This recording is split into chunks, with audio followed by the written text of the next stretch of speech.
Missy Elliott, oh my God, Missy Elliott, oh God. I love you, baby, I love you so much. Hey fam, what's up? This is Robert Anton here, robertantonnyc, coming to you with your no frills, the voice commentary from a singer. Yes, baby, the battle rounds have begun. This is usually the favorite part for me. The favorite part, besides like the semifinals and finale and all that good stuff of The Voice, the battle rounds, putting people right up against each other doing the same song. I absolutely love it, and the steal is back. Let me tell you a little bit about what's going to happen, right? The battle rounds begin, and each coach will have 2 steals. Each coach has also enlisted a mentor. TeamAdam has John Fogeerty, TeamBlake has Brad Paisley, TeamGwen has Selena Gomez, and TeamPharrell has, wait for it, Missy Elliott, oh my God, Missy Elliott, oh God, I love you, baby, I love you so much. Alright, and Adam shaved his head, right? What do you guys think of the look? Blake had so many like funny little things to say about it during the show. Oh, it was very comical. The whole show, Blake was after him, right? And they announced The Voice will be showing at 9 p.m. on Tuesday nights from now. I don't know how long, but tomorrow night it will definitely be at 9 p.m. So I will keep you updated on that. Alright, let's get down to the battles. First up, we had TeamAdam. It was Jordan Smith versus Regina Love. They did Like I Can by Sam Smith. And in first rehearsal, they were blowing it out of the water, and John said they made him feel something.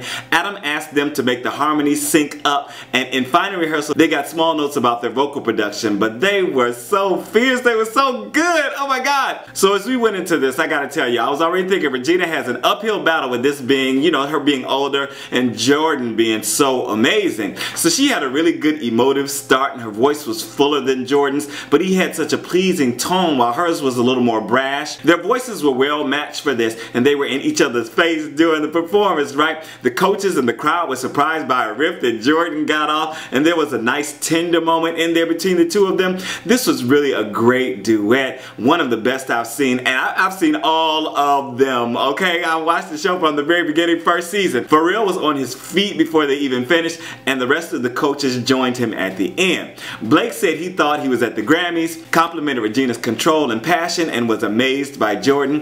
Pharrell called it a masterful performance. Gwen called their ability shocking. And Adam chose Jordan Smith, no surprise, and called his voice like a unicorn. And Gwen chimed in to steal Regina. Yes, sir! I'm so glad. Oh, I want to see more of Regina. Yes. Thank you so much, Gwen. Then we had TeamBlake. It was Tyler Dickerson versus Zach Seabaugh, and they did I'm Gonna Be Somebody by Tritt. They both played their guitars during rehearsal, and their voices were so totally different. Blake advised Zach to think about the lyrics and connect them to something, and in the final rehearsal, they didn't have their guitars. Tyler was dropping some pitches while Zach got very positive comments. So in performance, they gave each other a big hug before they started, and then they each let out a wail, right? Yeah, all that good stuff. Tyler seemed a little distant in his first verse, while I really felt what Zach was trying to do. They both got off some good high notes, but I think Zach was falling a little behind the music. This was another bright voice versus dark, rich tone. Which do you prefer? They also gave each other a big hug afterwards. Pharrell said Tyler looked like he'd been singing for 15 to 20 years on stage. Gwen called Zach a phenomenon and called him the Superman of singing. Adam called Tyler very comfortable and seemed to favor Zach. Then Blake chose Zach Seabaugh to win based on this moment, and he seemed to work the hardest. He said he seemed to work the hardest. And if I seem to work hardest, make sure to thumb up the commentary and let me know that you appreciate it. It also lets other people know that we are over here discussing The Voice. Thank you guys so much for watching, and thank you for your thumbs and for your comments. Next we had TeamGwen. It was Ellie Lawrence versus Tim Atlas. They did Sweater Weather by The Neighborhood, and Tim played the guitar during rehearsal, and Gwen wasn't hearing the melody so well from Ellie. Selena loved Ellie's control while Gwen loved Tim's rhythm, and in final rehearsal, Gwen asked Tim to drop the guitar so that he wouldn't fade into the background. She said he seemed like he was more of her accompanist than anything else, and Gwen gave him some stage presence tips.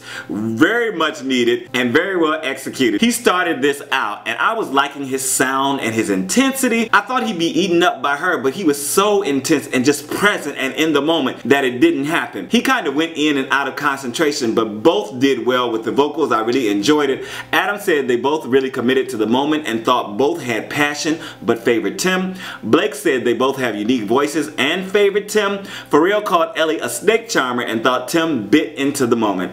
And Gwen Gwen chose Ellie Lawrence to win because she has a great voice and amazing stage presence, and she relates to her in so many ways.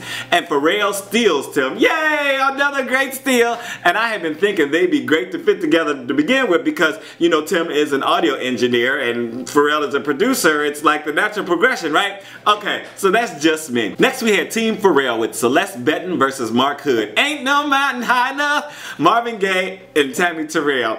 I absolutely love this song. It's so much fun to sing, and oh my God, I was just excited to see them do it. And they had a good blend in first rehearsal, and he had so much energy while she was laying back with a lot of smoothness. Missy and Pharrell were hyped over them, and Missy got choked up and was crying. I was like, go ahead on, they really touched them. Pharrell noticed that they gave them no notes in first rehearsal, and Celeste came with more energy to match Mark's in the final rehearsal. Missy called them anointed, and I started getting choked up, right?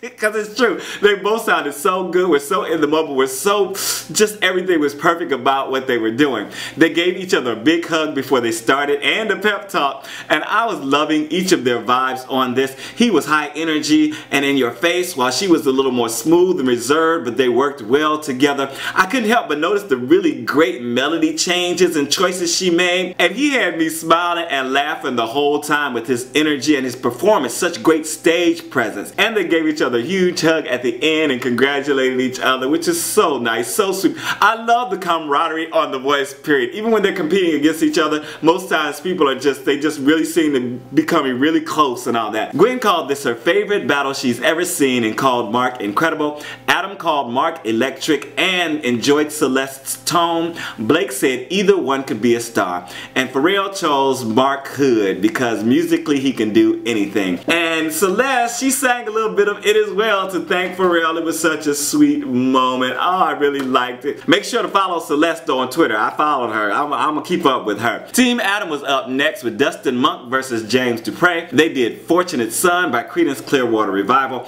And John Fogeerty wrote this song, and he told them the thoughts behind the writing of the song in the first rehearsal, and then played guitar for them to rehearse. They were ahead of the beat on the final rehearsal, and Adam told them that the song lives and dies by their conviction. So in performance, Dustin led in with the hum and the wail and all that good stuff, and James got the first verse. I thought their voices were well matched and pretty even. Dustin had more of a gruff, seasoned sound, while James was smoother, but he was finding a little grit in there, a little edge going on. It seemed really short to me though. Did it seem short to you too? Blake said James was the most consistent singer and Dustin took a lot more risks. Pharrell said James showed a lot of precision. Gwen was more captivated by James and said he turned into a star. And Adam chose James Dupre for the win. Last of the night, we had TeamBlake with Barrett Baber versus Dustin Christensen doing Walking in Memphis by Mark Cohen. And Blake told them each what the other had that they didn't have, while Brad gave them a little note on the harmonies. Brad told Barrett which line was most important also in the song and said they strengthened each other. So, a fist bump to start and Barrett kicked it off. Comparing the tone and timbre of their voices, I preferred Dustin. I think Barrett seemed a little more engaging, but I was drawn in by the sound of Dustin's voice. That was a sweet ending and a big hug to finish. All the coaches stood for them. Pharrell told Dustin it was phenomenal and said the way Barrett sings is a big deal, but favored Barrett. Gwen called Barrett incredible but said Dustin's voice was so incredible to listen to. Adam thought they were two equals up there, and Blake called it a tie but chose Barrett Baber to win because he's got a great voice that cuts through, and he said he's a special guy to be around. And Adam then chimed in, and then Gwen chimed in to steal Dustin, and Dustin chose TeamAdam. And it was an exciting night for me. I was enjoying it. Did you enjoy the night? Tell me who were your favorites. Did you think the right people won in these battles? If not, who should have won and why? I'll see you guys tomorrow night, 9 o'clock for The Voice, more of the battle rounds. I'm also tweeting on Twitter, so you can follow me at So You Want to Be a Singer. If you want to tweet live with me during the show, I'm usually on during commercials. Thank you guys so much for sticking around, and thank you again for your thumbs. I'm out. Peace.